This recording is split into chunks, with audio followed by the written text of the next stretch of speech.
in the back, and so if you didn't take them, please feel free to grab them on your way out. And we were asked, some people stayed from the previous session. If you did, can you just raise your hand so that you can make sure to get scanned so that they have an accurate representation as to who is here. Okay, great. Alrighty, so I know it's the end of the day, everyone's a little tired. We appreciate you being here. We are videotaping this session, and so if you do not want to be on video, don't ask a question. You can come up to us afterwards. I want to do a quick introduction about this, and then we're going to roll right away.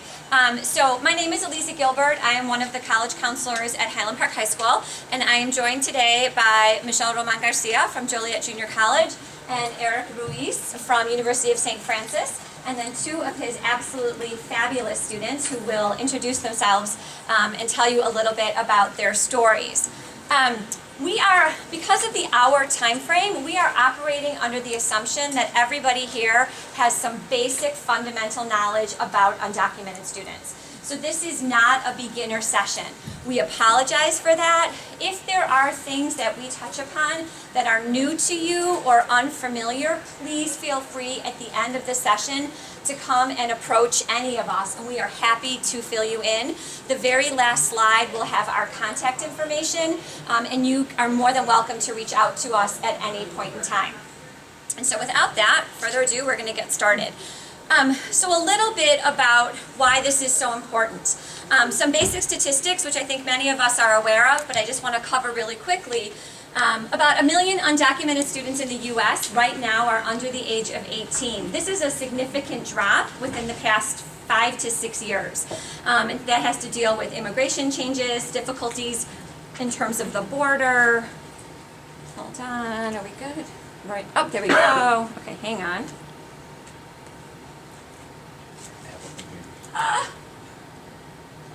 Okay, I'll keep talking. I know these statistics by heart. This is the topic of my dissertation. So that's where all these come from. About 40% of undocumented students between the ages of 18 and 24 have not graduated from high school. And so when we talk about things like the DREAM Act and things like Deferred Action, this has significant implications because graduation from high school is an important piece of all of those pieces of legislation. So this is why we're sounding the alarm. What is also of great concern is that half of the undocumented students with a high school degree have any form of post-secondary education. And less than 10% of undocumented students will enroll in college immediately upon high school graduation. What is particularly of interest is 8% of all children born in the U.S. today are born to at least one undocumented parent. So we know that parents are the most influential factor in whether or not a student goes to college. If a parent has a college education, their child is much more likely to go to college. And so by keeping a whole generation of people out of college, we are perpetuating that, and we are creating yet another generation of citizens who are also going to be at risk of not attending college. So this is a huge issue that expands and touches upon a wide variety of people. For those of you who are new to the topic, just a quick brief overview about the definition of who's undocumented. The National Immigration Law Center is a wonderful resource, and it's on one of the handouts that you have. And they define an undocumented student as anybody who entered without inspection. So somebody who crossed the border with Texas, paid a coyote, they snuck in, and no one was aware that they're ever here. So technically they don't exist. Then we have individuals who came with fraudulent documents. So they came with a document that said that they were somebody else. So in theory, those students, as to who they really are, don't exist. And then we have a number of students or parents who came legally. They came on a non-immigrant visa, a tourist visa, a parent was in school, they came under a work visa, and that visa has since expired, but they remained. And so now technically they're unauthorized. So there's a whole variety of different ways with which a student or parent can become undocumented. And what's important to know is the fact that regardless of how they wound up in the situation that they're in, the ramifications and the challenges for higher education are pretty much the same. The other thing that's important to note is that we talk a lot about undocumented students, and we talk a lot about the Hispanic population and our fellow neighbors to the south, right? So from Mexico and from Central and South America. And the reality is that, yes, there's a significant number in the U.S., but we also know that undocumented individuals here come from every single college, every single country, right, in our globe right now. We have students who come from Eastern Europe, who come from Asia, who come from the Americas. They come from everywhere. In Chicago, the second largest population next to the Hispanic population that's undocumented is Polish, right, absolutely.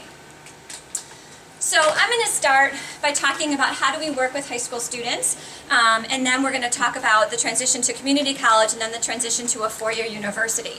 So really, in the high school side, the challenges we have first and foremost is how do students know that they can access information? How do we know who they are?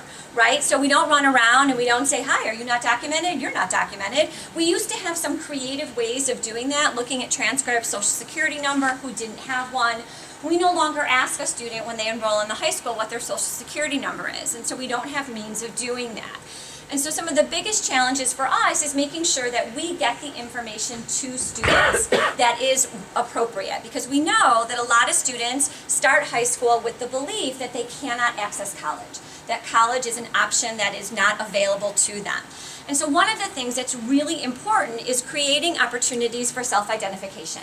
So creating an environment in our schools where a student feels comfortable saying to a teacher or a counselor, hey, I'm not documented, but I want to go to college. Can you help me get there? And so there's different ways that you can do that. You can do that first and foremost by changing your language. So when I talk to freshman advisories, Drew mentioned, we did a session this morning, a Highland Park counselor, Drew Eder, talked about his Bridges program. And I speak to that program and I say, anybody can go to college. You can be a citizen, not a citizen. You can have good grades, okay grades. You can be a permanent resident, you can be undocumented. And I just flow that right into my language and right into my presentation. It doesn't draw attention to it, it doesn't highlight it, but suddenly the kid who fits that description looks up and says, wait, she knows I'm here, right? Educators for Fair Consideration, which is also a website on your resources, has a poster. It says undocumented students can go to college. You can buy it from their website, it's $12. I went to our ELL teacher, I got $100, and I bought 8 posters and I posted them around our building. And they're in counselors' offices, they're in our resource center, they're on the bulletin board by the cafeteria. So that if an undocumented student walks by, they see that poster and they say, huh, somebody knows I'm here, right? So we have to be aware of reaching out to them in a way that lets them know that it is okay for them to share. And I really kind of equate this a lot with our history with the LGBTQ community, right? So in high schools, we spent a long time creating opportunities for students to share their sexual orientation. And so, we all started with the rainbow, right? We all put a rainbow sticker on our door. And so one of the things that I think is a great thing is Fabiana Rodriguez, who is an artist in California, created this poster. And there's the link to it, it's on the resources sheet. And it's a PDF, it's on the National Education Association website. And you can print it and you can put it on your door. So I have it on my door, and it says, Dreamers Welcome. And I recently had a student who was a junior who I met with, and she looked at me, or he looked at me, and halfway through the conversation, he said, well, I guess there's something else we should probably talk about. And I said, what? And he goes, well, that poster you have on your door? And I'm like, the one that says Runner Girl? And he's like, no. I was kidding. And he said, no. He said, the Dreamers Welcome. He said, I'm a dreamer. And I said, okay, then let's talk. And so this is a free, it's a great thing, it's on the resource sheet. I encourage everybody to put it up there. The other way, I think, to access and to let students know that you're there is to connect with ELL teachers. ELL teachers know who's not documented and who is. And if they know that you're someone to be trusted and they know that you will treasure that information and keep it close to your heart, but give them access to good information, they'll open up. So those are just some strategies to kind of start to create inclusive environments in your community. When we actually talk with students and we talk about the college search, we talk a lot about fit, right? And the truth is that fit for an undocumented student looks very different. With my mainstream students, I talk about size and environment and do you want a sorority, right? And do you want an urban campus? With my undocumented students, I talk about friendly versus unfriendly states, One of the things you're going to hear from one of our students who is actually from a state that is an unfriendly state, that there are definite places that we tell students that is not where you want to be going to school. And so we make sure that we talk about that. We talk about travel. If you don't drive, which more of our students now do drive because of deferred action, how are you going to get there? How are your parents going to get you to and from school? We talk about the campus climate. University of St. Francis, where Eric works, is an incredibly open community, largely because of the efforts of Eric. So there is a knowledgeable admission staff. There is someone there that I know that I can connect with, that I can connect the student with, and I can feel good that Eric's going to take that student, and Eric's going to do whatever he can to make that student successfully transition. And then we also talk about how knowledgeable is student affairs, right? So at Joliet Junior College, you have Michelle, who's the Dean of Multicultural Affairs. They're very knowledgeable. You have other campuses where you have hall directors who don't even know that undocumented students exist on their campus. And so how they respond to students is very different. So the things that we look at when we build that college list are very different. Completing applications. Anybody who's worked with an undocumented student knows that there are significant challenges. How do you answer the question about citizenship if there's not a box for you? What do you put about social security number? Will the online application accept a social security number? These are all the things that trip up students. What I think is the hardest for kids right now is how much do I share? What do I self-disclose, right? So the Common App has a new question. What's your background story that's central to your identity? So if you're an undocumented student, what background story is more central to your identity than your status, but is that something that you want to share because you don't know who's reading the application? And so it's not our job to tell a student that they should or shouldn't share that story, but it's our job to help them decide for themselves whether or not that's something that they want to self-disclose. The biggest issue, which we know, is funding. And one of the things that we encounter regularly with undocumented students is the fact that federal aid, state aid, not an option in Illinois, right? Even for a student who is deferred action approved, they cannot complete a FAFSA. Well, they can, but they're not going to get any federal or state aid. And so the issue for them is this piece about scholarships. And we have to get to students early to let them understand that their GPA matters. And their GPA matters more than it does for any other student out there, because to them, that GPA is the source of scholarship dollars. And so the ability for us in our high schools to create a list of scholarships that I know within Highland Park an undocumented student can apply for. I know an undocumented student can apply for a Rotary Scholarship. I know they can apply for the Karen Hamady Scholarship. I know they can apply for the Robert Barnard Scholarship. And making sure that we get that information directly to them. So thinking about what scholarships do you have in your high school that an undocumented student would be eligible to apply for, and challenging the universities to think about what scholarships do they have that an undocumented student would be eligible to apply for. The new one is this piece about selecting a major, right? So it used to be we spent so long trying to convince kids to go to school that I forgot that then they get there, and most of them, the majors that they wanted to do for many years were closed to them because of certification and background checks. Michelle's going to cover this a little bit more, but because of deferred action, many of our students now have had those opportunities for a major that requires certification, like nursing or education or cosmetology. Those fields are now open to them if they have deferred action status, which is really nice. But what's important is knowing that, will they be able to do an internship, right? You have career development offices that don't know that there's undocumented students. How do they know whether or not a student can do an internship, and does it have to be paid or unpaid? And working with a student to have the flexibility to try to meet their needs based on what their status is. So those are all things that I talk about in a high school with a student before I send them off. And I realized that was incredibly quick, but with that, I'm going to turn it over to Michelle. Hello, everyone. Michelle Roman Garcia, buenas tardes. I'm from Joliet Junior College. Just wondering, show of hands, how many who are represented here are from community colleges? Show of hands, everybody? Okay, a few of you. Everybody else, high schools, four-year institutions? Okay, so a good mix. So I want to kind of talk a little bit about the impact of undocumented students on community colleges and ways we can support our students in accessing higher education. One of the things that I think it's really important to highlight with regards to community colleges, some of you who work in community colleges may have seen this already, is that we had this thing called Deferred Action that happened in 2012. And what a lot of people don't know is Deferred Action actually has been around for a long time. Not in this iteration, of course, but it has been around, and this is a quote from the National Immigration Law Center. Essentially, Deferred Action is a kind of administrative relief from deportation that has been around for a very long time, and through it, Department of Homeland Security authorizes a non-U.S. citizen to temporarily remain in the United States. So this person may also can apply for employment authorization for a period during which he or she has deferred action. So people have applied for this in the past, but deferred action for early childhood arrivals, which happened in 2012, was really targeted to the undocumented population in greater quantities instead of individuals soliciting this through Homeland Security.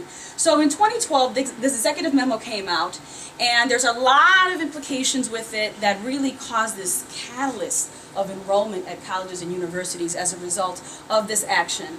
According to the Migration Policy Institute, 1.6 million students may be eligible for DACA. So that's a large number, and I'm going to explain to you why this really affects us.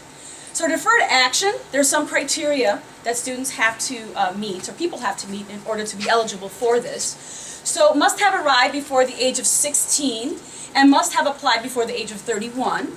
Resided in the U.S. since June 27 until present. So a person couldn't have left and then come back. They needed to be able to show that in this time frame they have not left the United States and they've been permanently residing here. And students or people who have applied for this have been very creative in demonstrating this by showing receipts and leases and things of that nature. Here's the area that really affects us as educators. So you have to have current enrollment in school or have completed a GED or high school diploma. So all of a sudden we saw this surge of undocumented students coming to us, community colleges, if they didn't finish high school, they were enrolling for GED, or they were enrolling for ESL. Or now that we have, it's a 2-year time stay that they have here in the United States. So now that we're going into that first phase of renewals, I'm seeing students saying, I didn't enroll in school, I did get a GED, or I did finish high school some years ago, and now they're trying to start. So you might be seeing some influx of students all of a sudden all over again. A person had to be honorably discharged veteran and no felony convictions. There's an estimated 800,000 DACA eligible youth who are enrolled in the K through 12 system. So huge, huge implications for us. You're seeing these students if you're in the high school sector. We'll be seeing these students, hopefully those of us who are at the college sector. An estimated 350,000 unauthorized immigrants could be eligible by enrolling in school. And given the affordability and the mission of community colleges, of open access, community colleges really serve as the gateway institution for dreamers. So as Aliza originally alluded to, fit is one thing, but sometimes we're like the only choice given that we're in close proximity, given that we are affordable, and given that we don't have selective admissions. So just a little bit about trends within our district. It's important to really know who you're serving. There was a new study that came out through ICER, and they are quoted as saying that 511,000 undocumented immigrants currently reside in Illinois. 54% of these undocumented immigrants reside in the Chicagoland suburbs in Kane, Lake, DuPage, and Will. So it's important to know because these are your bread and butter. So in terms of our district, these shaded green areas really shows you kind of where the population bloom is for this population. And you can see that some areas are starting to move into that green color. So this is a little dated. This is from 2012. I'm sure these numbers look a little different now. But just to give you a sense, so if you don't know what your demographics looks like in your district, it's good to research it and know, and especially if you're trying to create inroads for this population. You want to show upper administration why it's important. So when we embarked on trying to assist undocumented students at our campus, there was a lot of misinformation. A lot of people didn't understand this population or thought that we shouldn't be enrolling or admitting them. So it was important for me going into creating some inroads for these students is to have some information about best practices. So Looking at Community College Consortium for Immigrant Education, we looked at what are the recommendations in serving this population. And one of the things that they were saying is increase college access by coordinated outreach efforts with community-based organizations or advocacy groups, churches and schools, promoting dual credit. Because these students are full pay, it is so important that they get this dual credit or AP credit because they're able to leverage that really and get through college a lot faster. Online resources, develop student community ambassadors, making college affordable by assisting in the scholarship application process and increasing private funding. Not sure how many community colleges have large foundations, JJC being the first public community college in the nation. We are very fortunate to have a huge foundation with lots of donors. So we do have lots of scholarships available. About half are available to undocumented. The other half isn't. However, I've been working with the foundation to change some of the criteria to be a little bit more lax because the other half requires a FAFSA to show need, and we're trying to develop an alternate method to determine need. Support college readiness and success. Designate staff to advise the undocumented, provide training and involve parents. Our office is the designated office to serve undocumented students. So students are often directed to our office, but we also want to make sure that we're not the only office. So one of the things we're trying to do, and I kind of share that a little bit later on, is create some training opportunities for other offices to be able to assist these students so we're not bombarded all the time.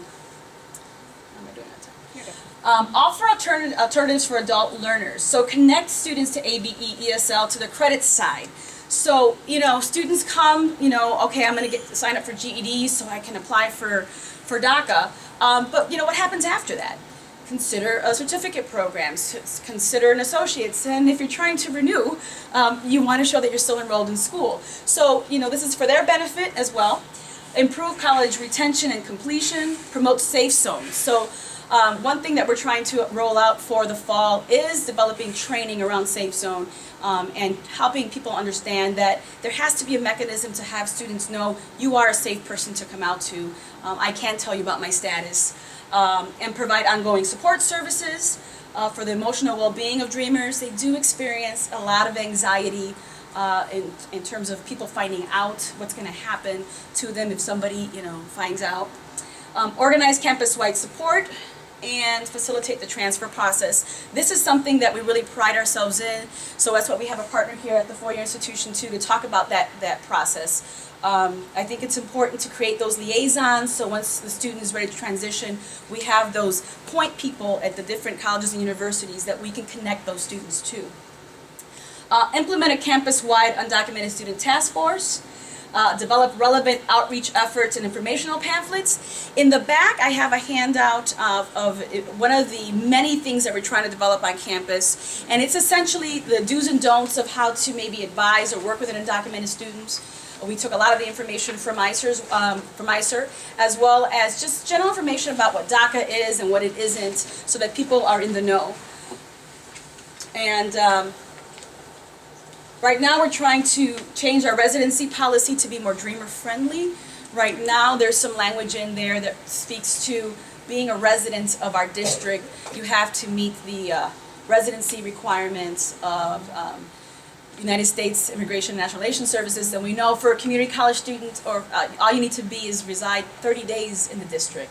So there's some information that we have shared with our board, and we are in the process of having that change as well. So what we've done also is secured funding for Dreamers through leadership development. So what we do is we really try to get students to get involved extracurricularly. The more involved they are co-curricularly, the more often they'll be able to get funding once they leave us. I had a student very recently, our previous student worker who just left us in January, just transferred to IIT, got a $30,000 scholarship, also was a recipient of the Illinois Dream Fund, also got another scholarship through, I think it was IACAC. All in all, she only has to pay about $5,000 out of pocket for a school that's $39,000. And we have another Dreamer that got upwards of $10,000 through our foundation. Our current Latinos Unidos president, who is now our new student trustee, he got $3,000 just for leadership. So he wasn't, the 4.0 GPA. He was 2.8, 3.0, but very involved on campus and co-curricularly, and he was able to gain scholarships for that as well. So I think that there's ways for students to be able to fund their education, but they have to get that leadership. Then we work with them to develop a leadership resume. And it's not just on campus. It's important that they do things within the community. So for example, United States Hispanic Leadership Institute, they give out a scholarship every year. Well, they want to see that these students are movers and shakers. So what are they doing to work within the community? So we had several students who got scholarships from USHLI this year because they protested against an immigrant prison in Joliet, because they canvassed with ICER. So get your students involved, because I think that's going to make their petition for a scholarship much more impressive than the next person. So as I mentioned earlier, establishing an undocumented student safe zone for fall is another initiative we're trying to roll out. And one thing that we are going to try to collaborate with our counseling office on is to develop a undocumented student support group, because these students have a lot of anxiety, and we want to make sure that they're getting their needs met. They partner with other students that maybe are dreamers who are succeeding, so that they can see that they can do it too. So through our office, we have a peer mentor program. We've already started to partner undocumented students who are upperclassmen with incoming freshmen. And for example, our student who transferred to IIT mentored our current student trustee when he entered. And he was a student that didn't think he was going to go to college, and now he's doing wonderful things. So it's really, really critical to get them paired up. And with that, I'll pass it to Eric. Thank you, Michelle. So I don't have too much more to add on that. And just because you're not at a community college, a lot of the things that Michelle had mentioned and what she does over at JJC can be implemented at the four-year institution as well.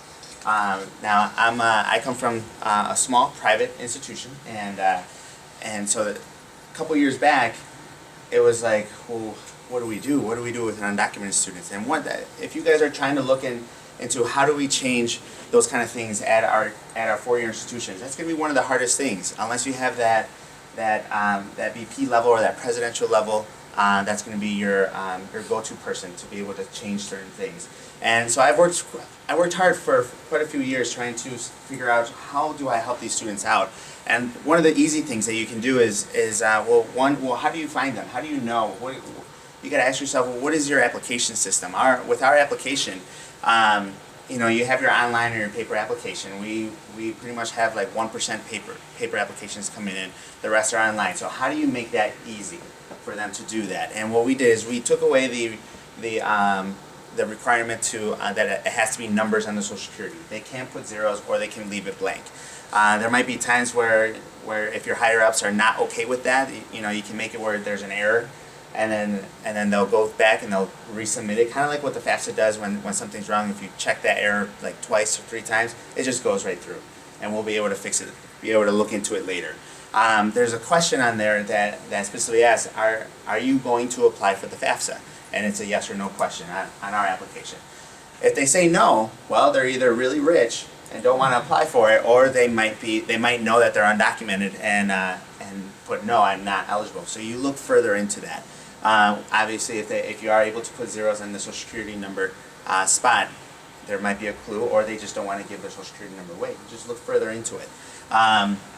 As far as institutional scholarships, depending on whether you're in the private or on the public side, your scholarships are going to be, you got to question, well, what scholarships can they apply for and what scholarships can they not at the private school? Because it is our money, we are able to pretty much do whatever we want with it.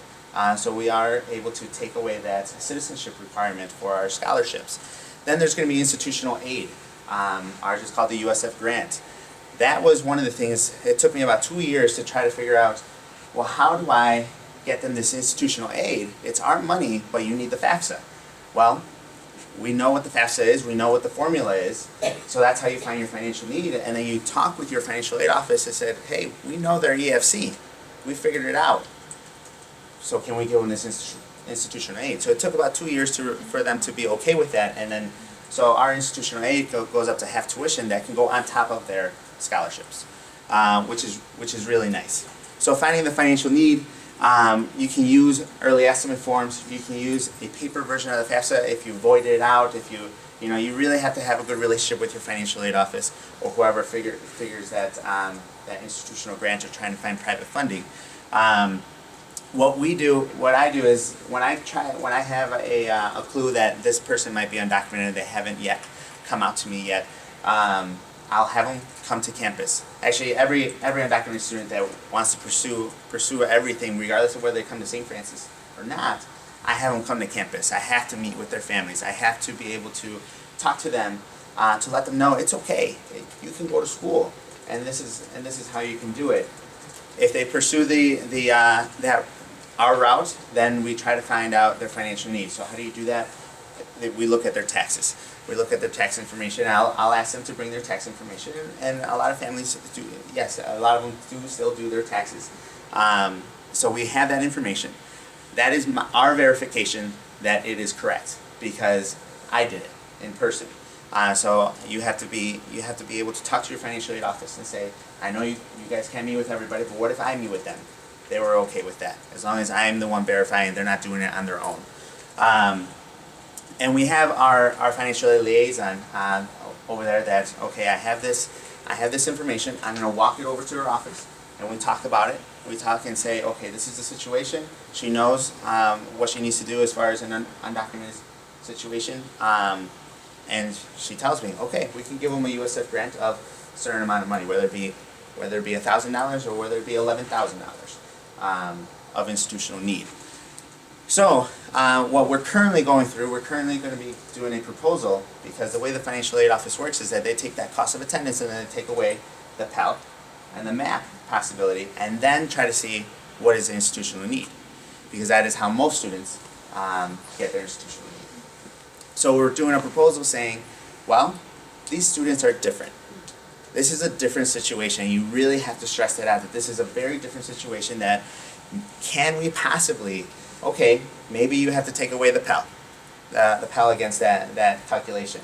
But the MAP grant, that's a state grant. That's if you're a legal resident of Illinois.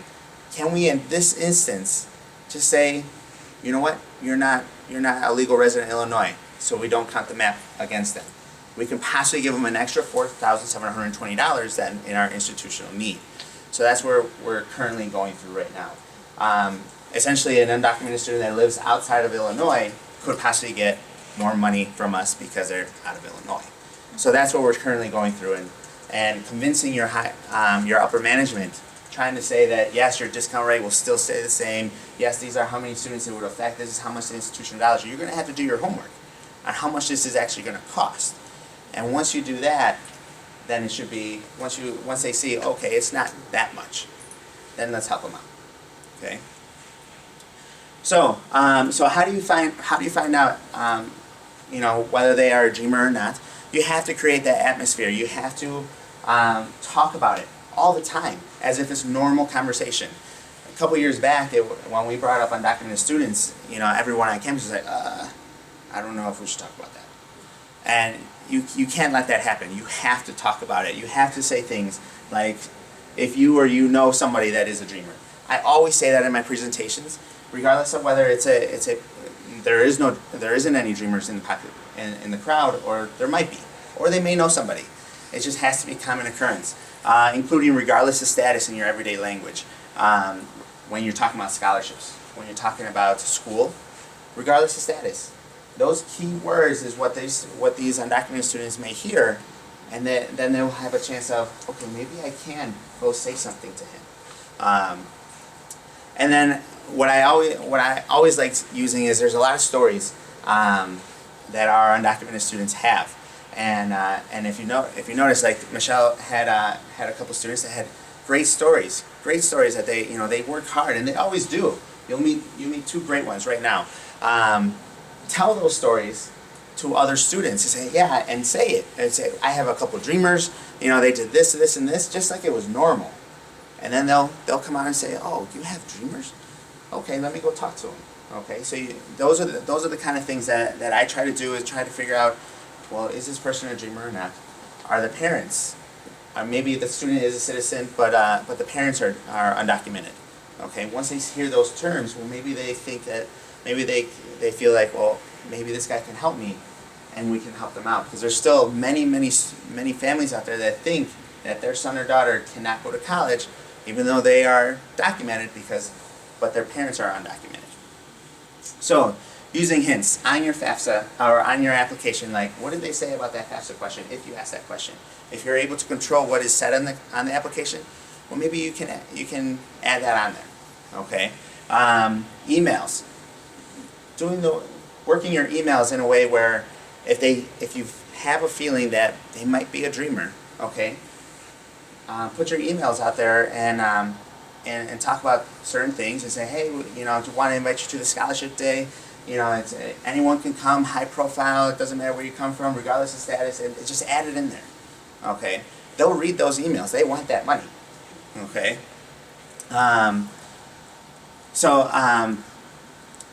Those are the type of things that I can do pretty easily. I'm able to do that in the meantime, working with their higher ups and trying to figure out, well, how can we get them more money? Okay. And then educating your coworkers. There's still many people on your campuses, on our campus, that they still feel that we should not talk about this. I don't want to advertise. I actually had my VP ask me when we talked about adding a page for undocumented students on their website. He had told me, "Well, are you sure we want to do this? I don't want for ICE to think that we're advertising that you can be undocumented. You should come to this country and go to school." No, that's not what happens. You know, you just have to continue educating them. When you're going into your meetings and new initiatives come up, ask them, well, how does that help our LGBTQ and African American and Dreamers? You know, add that in there. Always continue to question it. Well, are you thinking about those groups? Okay. Eventually, everyone's going to start talking about it. Let's see, and then professional development. As far as introducing the Dreamers to our community, what we did is we developed. Actually, Laura's going to probably talk about this. Our Dreamers came out to our institution. They're continuing to come out to our institution. We had an event on campus, and is it nerve-wracking? Sure, it's nerve-wracking because you never know what you're going to do. But thankfully, we had our president behind us. He was on the panel with us. And once you see the president of the university on that panel, well, the employees, the students, whether they're like, okay, this is okay. The president's behind it. I'm going to listen. Okay, and we're going to continue to do that. Okay, Laura, sorry to put you on the spot. We'll also talk about House, helping our unprivileged students excel. So this is a nice organization that's just developing now, and this is supposed to be able to help not only our undocumented students, but every single group that's part of diversity. It's just a group of students, group of resources essentially, where it's just common knowledge that you start talking about these kind of things. Okay? So, I won't talk that much. I do want to get to our students. I love these girls. They have done so much in the short amount of time that they've been here, or been at USF. And so I can't wait for you guys to hear their stories, and then I hope you guys ask questions. All right?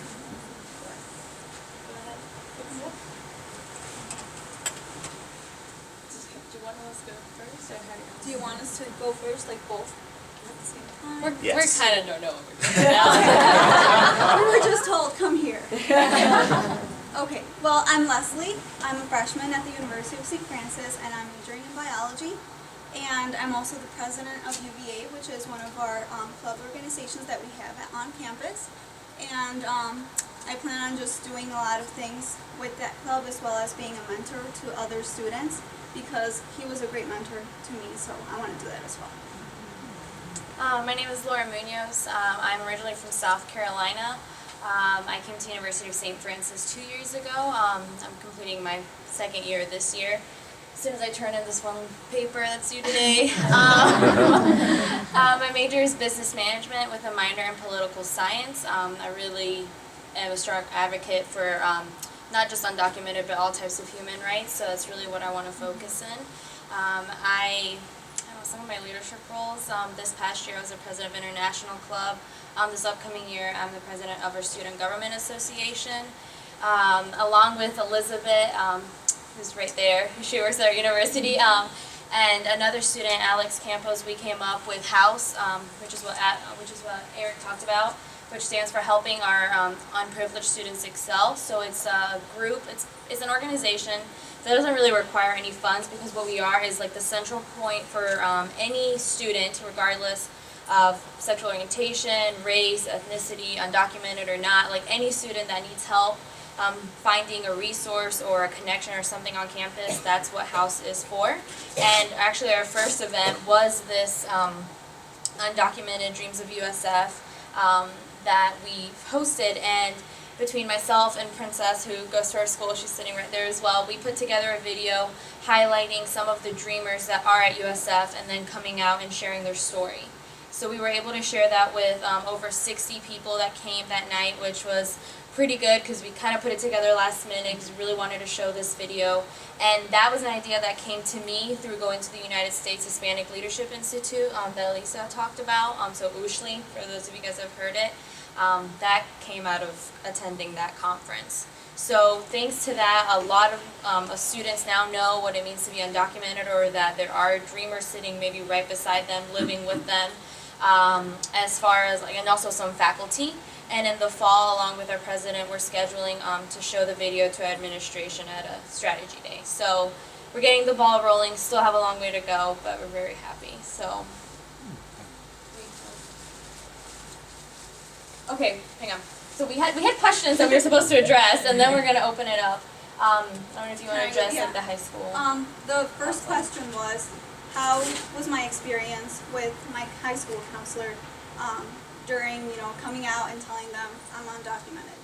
It wasn't that great. My counselor, sorry. We told them to be honest, so we should preface that. We told them to be honest. Yeah, we're honest.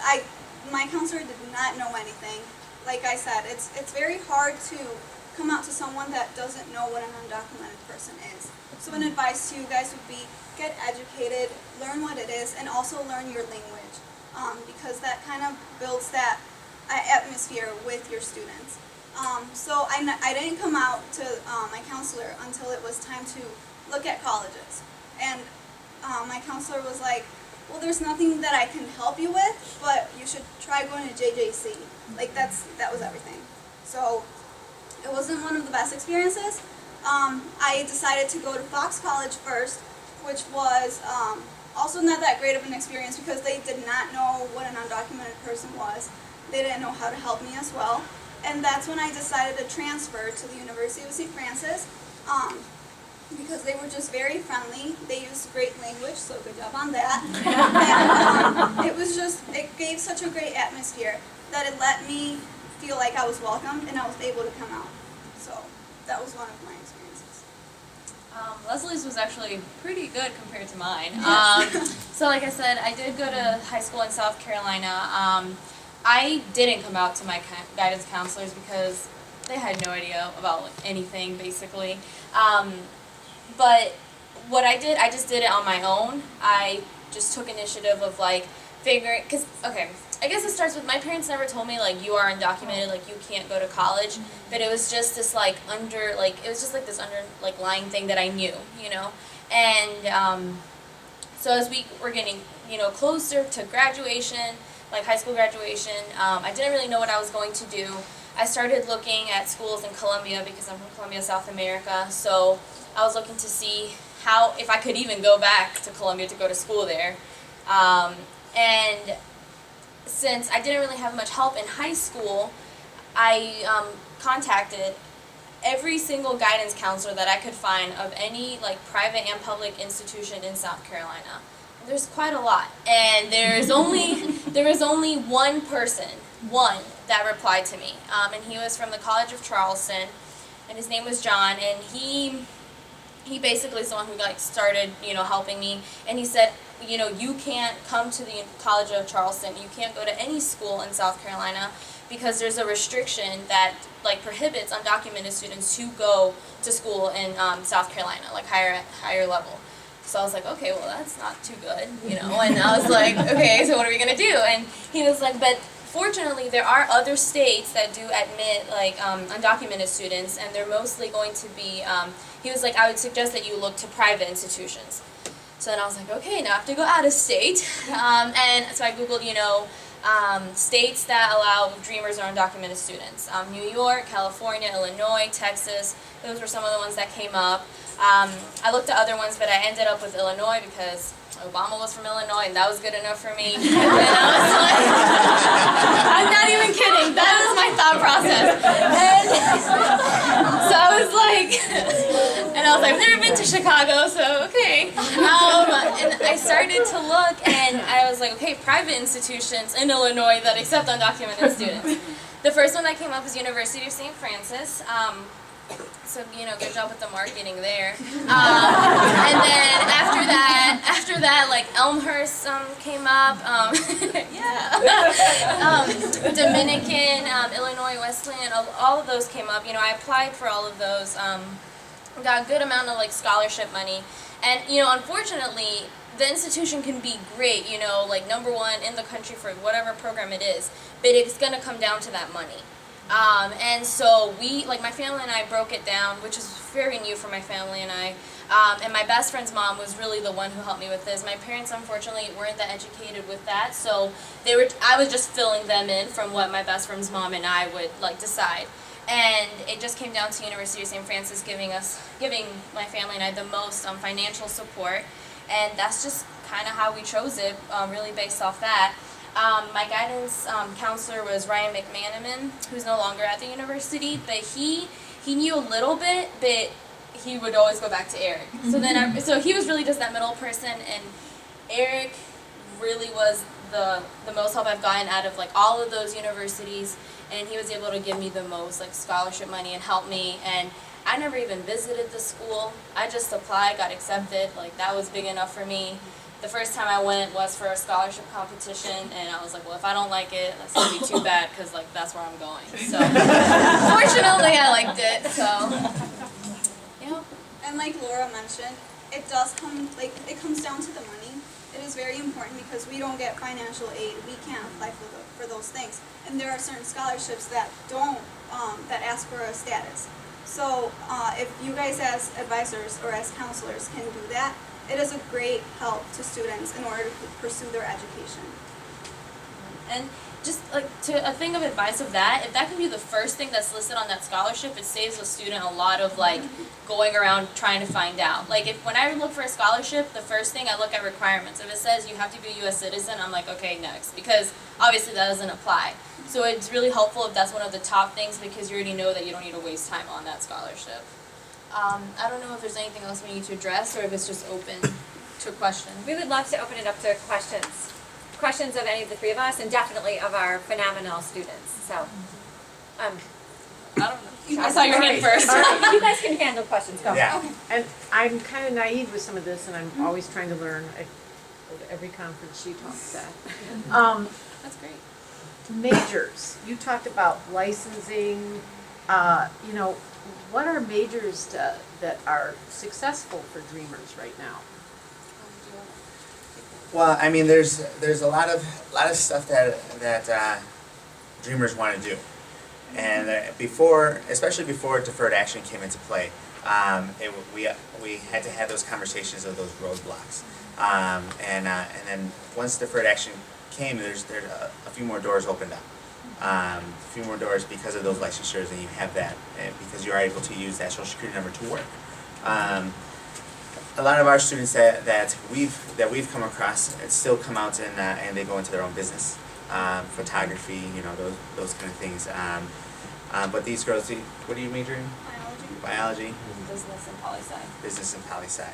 So Yeah, nursing is one that used to be closed, and now it is open. As you mentioned, cosmetology is another. So they are starting to open up. And it was interesting that even things that you don't think is accessible, just recently I heard on the news, I think it was about a month ago, there was the first ever undocumented lawyer that was allowed to take the bar and passed, and now he's practicing in the state. Is it California? California. California. Right. So I always say, they're dreamers. So let them dream big, you know, because a lot can happen in 4 or 5 Right. years. You know, the average community college student finishes in 3, some students are finishing in 4, our students are finishing, if they go straight through to 4-year school, maybe in 6. So lots can happen, and I'm very hopeful because this is an executive memo, right, deferred action from the Obama administration, but I'm very hopeful that there will be immigration reform. And we want our students to be prepared for whatever it is that they want to do. So I wouldn't discourage students, but there's so much that is open up. But like the ones that were closed, like education too is a possibility as well, so they can be teachers. Teach for America now has opened up to undocumented students. Loyola University Chicago has created, the medical school has created a loan program for dreamers who want to become physicians. So we are definitely seeing changes. Definitely it's not happening quickly enough, and I also think it's our job to be responsible and to let students know that there may be challenges, but to encourage their dreams and to let them know what the options are. There may be roadblocks. I think it's irresponsible if we don't do that, but I also think that we encourage our non-undocumented students, right, to go after their dreams, so why would we do anything any differently? I guess my question is, I'm from Andrew Mack from Valparaiso University, and very comparable with St. Francis as far as size and being a private institution. So we do exactly what you do. Everything you said up there, we're actually doing right now. We cut tuition and room and board by more than half, but it's still not enough. And we're a school in Indiana. I know you guys spoke in Illinois, you know, but we're right out in Northwest Indiana, an hour away. What is outside funding you receive? I mean, what is the addition? Where is the additional money coming from? We get a ton of students, and I hate to tell them no, but it comes down to we do the best we can, but how do we help them? Well, essentially, and this is the reason why I meet with every single family. I try to meet with every single family with them, because I don't fluff it up for them. I don't say, well, we'll see what we can do, and don't worry, we'll try to find. I'll do my best. I tell them straight up, this is going to be hard. This is going to be difficult. Is one of the first things I say. And what I'm asking for from the family is essentially a 4-year sacrifice. I'm trying to figure out what are we going to do year to year to try to find this money. It's not because once they are done, this is a thing that they need to look forward to. Once they are done and have that degree, well, they don't owe anything to anybody. They have their degree and no one can take that away. Mm-hmm. Once they can get that in through their heads, well, now they feel a little bit more motivated. And so we had Elizabeth over here that works with me last year as a student. She spent all summer trying to find all these different scholarships, and come to find out that there's a lot of different scholarships out there that weren't part of our financial aid list. And so we in our office are essentially scholarship seekers, even though we're recruiters, but we are trying to find that money for them. And sometimes it is, and sometimes the bill is a lot for some of us. And the thing is that yes, I work at the University of St. Francis, but if I know that this person cannot afford to come here, well then I will help them find somewhere else. And that's where essentially where we have to get out of our recruiter phase, our recruiter outfit, and say, okay, I'm going to try to counsel them. Mm-hmm. I'm going to try to not let them go. And if they can't come here, okay, let's try to find somewhere else. And are the scholarships that you use, are they scholarships that you continually use for students that apply year after year after year? Are they 4-year scholarships? I mean, that's what I'm. They're all around the board. So I mean, there's one specific. There's a certain couple that I'll say. Like we have a couple of our students, undocumented students, that have scholarships from restaurants. And the way that started is I just told them. I said, you know what? You come from Pilsen, that's a Hispanic community, wants to help out this Hispanic community. Why don't you go talk to them, the student? I helped them create a letter and say, hey, go talk to them, tell them. You know what, we're going to put you in the newspaper if you can help us out. We're going to bring new people if you can help us out. Marketing for the restaurant. Donation from the restaurant, they look great on their taxes, right? And then you can help out with the community. Mm-hmm. Two students found 2 restaurants to give them $2,000 each as donations, a scholarship. Wow. And when I talk to them, it's like, talk to them. You'll never find that on Google. You'll never find that on a formal scholarship application, but you know what? You're helping the community out, and they're helping you out. Even if they can give you $300, well, there's your books. My last question to that is, we're in the process right now as a mission council. We start late, as far as when we find out that they are dreamers or undocumented students. I found that, I got 8 students right now. I found out April, and did the best that I can. I mean, it's April now. Scholarship money is scarce, all that stuff. So how do you identify those students? I mean, again, we do the same exact thing as far as as far as application goes. But I think if we have a bad, it's hard to identify. So I can't say we're bad at it. Especially so how do you early identify? Using those applications, and when you're communicating. I mean, we all call our students. Yeah. I mean, if you have any kind of indication of what it says on the application, any kind of indication whatsoever, use it. I mean, like Aliza said, you can't just say, "Are you undocumented?" But if they start asking, well, how much money, you start saying that, and say, well, we give out scholarships regardless of status, Just say that right there. Michelle, were you going to say something? Yeah, I think it's important to put resources right online in a page that they're accessing. So, for example, we created an admissions undocumented student website. We're always updating. We're still in the process of updating. That we have links to external funding, and I can't stress enough the importance of external funding.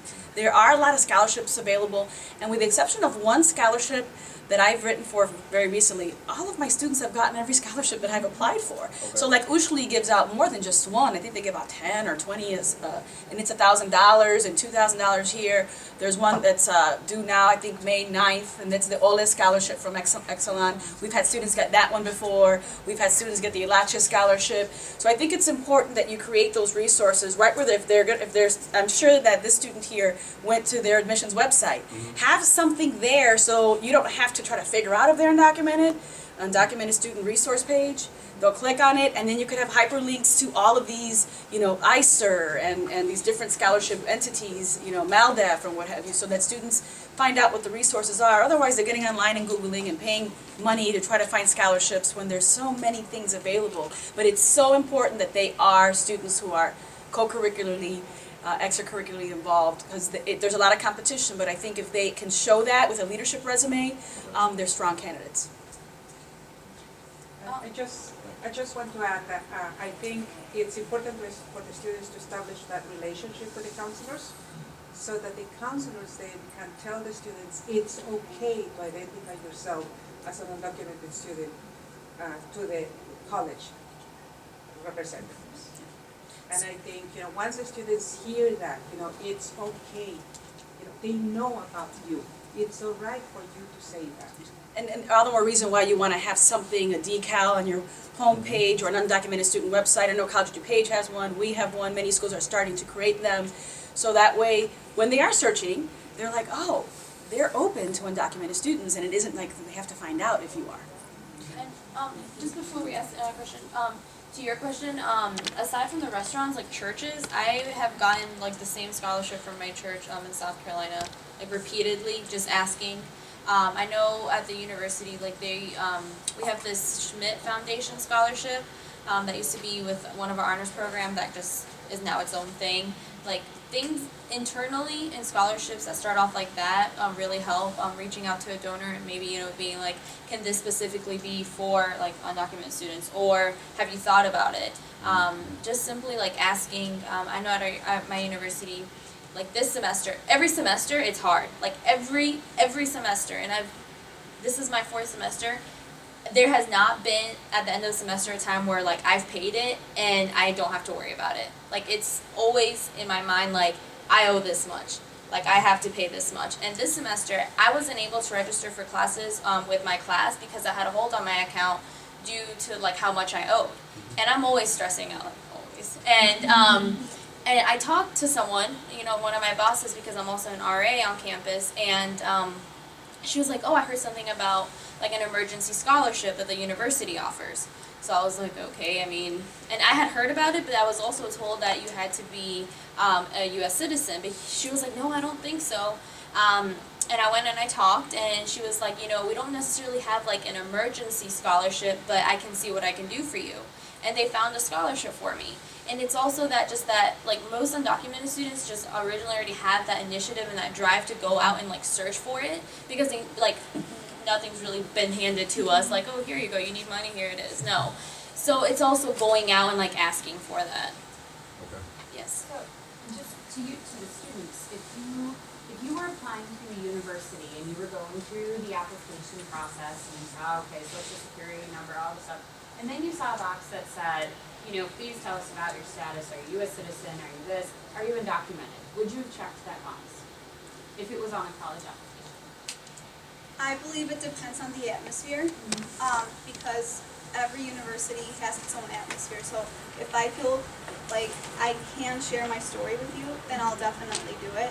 Now, keep in mind that you're looking at it from a different perspective. So now I've grown up, you know, I'm not that old, but, but I mean, I've experienced it. And if it had been me before in high school, I wouldn't have. Because it's very scary, yeah. And like she said, we're anxious. It's very difficult to share that story because your parents have always taught you, keep it quiet, make excuses, don't say anything. So I guess it depends. If you would feel like empowered, like, hey, they see that this is something that's important, or would you feel like that would scare you off a little bit more? I guess it depends. It depends on the application as well. Are you a citizen or not? Or are you undocumented? It just depends on the way, how it's written. Yeah. And I think it definitely just goes right back to like I didn't apply without knowing that like they did accept undocumented students, but that was because I was already like, it's either this or I'm going back to Colombia, so like at that point I had nothing to lose. So when I like called, I was like, do you accept undocumented students? Yes, okay, then I applied. But it goes now, also now that DACA has gone through, like a lot of students now do feel that empowerment to be like, yes, I am undocumented, or no, I'm not a citizen. Because we know that we at least have that temporary stay. So I think now is very different and more of like an assurance, I guess, than how it used to be. And just so you know, Carrie, like this year we had about 45 undocumented students apply that I know of applied for this incoming freshman year, and all of them had said that no, not a citizen, and no, not a eligible non-citizen. They said no to both of those questions. We added our unit, like, as part of our status, we did add it to our application about asking that question of, are you an undocumented student? Because we felt like we wanted to know that so that we could turn around then and it trigger something right to the admissions counselor so that I can reach out and say, hey, here are some resources, here are some things to help you, I'm your connection. And that was our goal with it, but I always wonder, like, how is that perceived, and is that something you would do? Would you feel like, oh, if this university is asking me, then they must accept undocumented students, or they must be wanting to know that information, but I can see how it might, like, freak you out too. We are out of time, so I just want to say a couple last thoughts, and then we will all stick around. I know our students have papers to write to finish up, but I'm sure if you have a quick question, they'll be happy to stay. You know, one of the things that we know from the research is that many students will say that a teacher or a counselor deterred them from pursuing post-secondary education. One of the things that we also know from the research is that for the students who made it, they will cite a teacher or counselor as the reason they got there. So as much as we help, we can also hurt. And so what we need to make sure of is that we are only helping and not hurting. As we can see, we have wonderful students who contribute greatly to every environment that they're in. And we thank them very much for being here and for sharing their story. You are remarkable young women and an inspiration.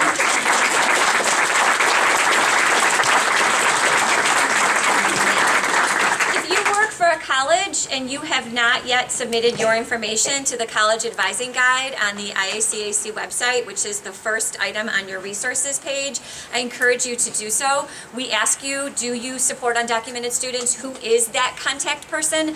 So that students don't have to make 1,000 phone calls. They know immediately who to reach out to. We ask about scholarship dollars. What type of aid do you have available? So if you're a campus that does not have any aid, that's great to know. So if you are a college and haven't done that yet, we encourage you to go ahead and please share your information. Great. Thanks so much and have a wonderful afternoon, everybody. Oh, thanks.